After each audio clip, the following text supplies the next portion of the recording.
सबसे पहले है सोमनाथ का ज्योतिर्लिंग। यह ज्योतिर्लिंग गुजरात के सौराष्ट्र क्षेत्र में अरब सागर के तट पर स्थित है। शिव पुराण के अनुसार जब चंद्रमा को दक्ष प्रजापति ने क्षय रोग होने का श्राप दिया था, तब चंद्रमा ने इसी स्थान पर तपस्या करके स्वयं को श्राप से मुक्ति दिलाई थी और तब चंद्रदेव ने इस ज्योतिर्लिंग की स्थापना की थी। दूसरा ज्योतिर्लिंग है मल्लिका अर्जुन ज्योतिर्लिंग। यह ज्योतिर्लिंग आंध्र प्रदेश के कृष्णा नदी के तट पर श्रीशैल नाम के पर्वत पर स्थित है।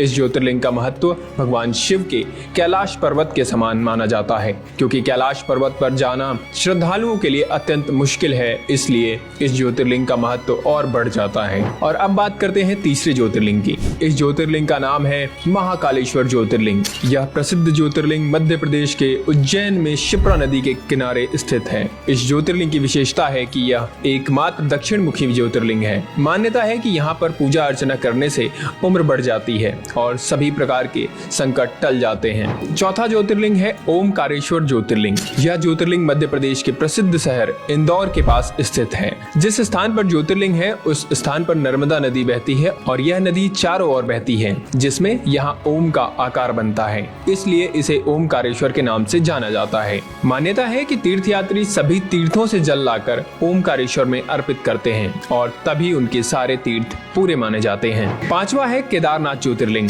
भगवान शिव का यह प्रसिद्ध ज्योतिर्लिंग उत्तराखंड में स्थित है। यह मंदिर समुद्र तल से 3200 किलोमीटर ऊंचाई पर स्थित है। यहाँ सर्दियों में भारी बर्फबारी होती है, इसलिए सर्दियों के 6 महीने यहाँ जाना मुश्किल है, अर्थात यहाँ दर्शन के लिए सिर्फ गर्मी में ही जाया जा सकता है। मान्यता है कि इस मंदिर का निर्माण पांडवों के पौत्र महाराजा जन्मेजय ने करवाया था। अब बात करते हैं छठे ज्योतिर्लिंग की, जिसका नाम है भीमाशंकर ज्योतिर्लिंग। यह ज्योतिर्लिंग महाराष्ट्र के पुणे जिले में पश्चिमी घाट या सह्याद्री नामक पर्वत पर स्थित है। यहाँ स्थित शिवलिंग काफी मोटा है और इसलिए इसे मोटेश्वर महादेव भी कहा जाता है। सातवां है विश्वनाथ ज्योतिर्लिंग। यह ज्योतिर्लिंग उत्तर प्रदेश के काशी में गंगा नदी के किनारे स्थित है। यहाँ की मान्यता है कि काशी नगर को स्वयं भगवान शिव ने बसाया था और कैलाश पर्वत के बाद उनका दूसरा अस्थायी निवास यही था।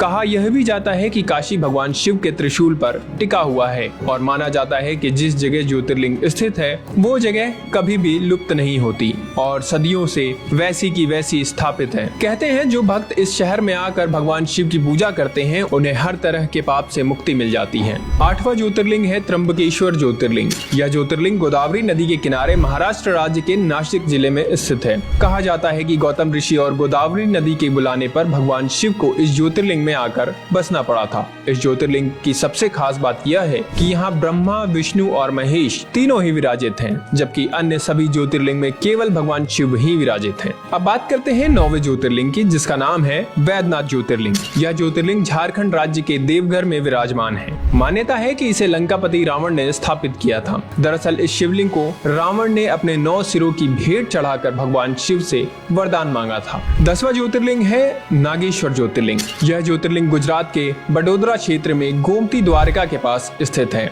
इसके अलावा कुछ लोग उत्तराखंड के अल्मोड़ा जिले में स्थित जागेश्वर शिवलिंग को भी नागेश्वर ज्योतिर्लिंग मानते हैं। 11वां ज्योतिर्लिंग है रामेश्वरम ज्योतिर्लिंग। यह ज्योतिर्लिंग तमिलनाडु के रामनाथन जिले में मन्नार की खाड़ी के पास स्थित है। यह भारत के दक्षिणी भाग में सबसे अधिक देखे जाने वाले मंदिरों में से एक है। मान्यता है कि यहाँ भगवान राम ने वानरों के साथ मिलकर लंका पर चढ़ाई के लिए राम सेतु बनाया था और यही उन्होंने रामेश्वरम ज्योतिर्लिंग की स्थापना की थी। इस दिव्य तीर्थ को भारत के 4 धामों में से एक भी माना जाता है। और अब 12वां यानी कि अंतिम ज्योतिर्लिंग, जिसका नाम है कृष्णेश्वर ज्योतिर्लिंग। यह ज्योतिर्लिंग महाराष्ट्र के दौलताबाद से लगभग 18 किलोमीटर दूर बहरौल गांव में स्थित है। इस मंदिर का निर्माण देवी अहिल्या होलकर ने करवाया था। धुष्मेश्वर महादेव के दर्शन से सभी पाप दूर हो जाते हैं और जीवन में सुख ही सुख आ जाता है। तो दोस्तों ये थे भगवान शिव के 12 ज्योतिर्लिंग, जो सिर्फ भगवान शिव के स्थान ही नहीं बल्कि हमारी संस्कृति और भारतीय धरोहर का भी एक अंग माने जाते हैं।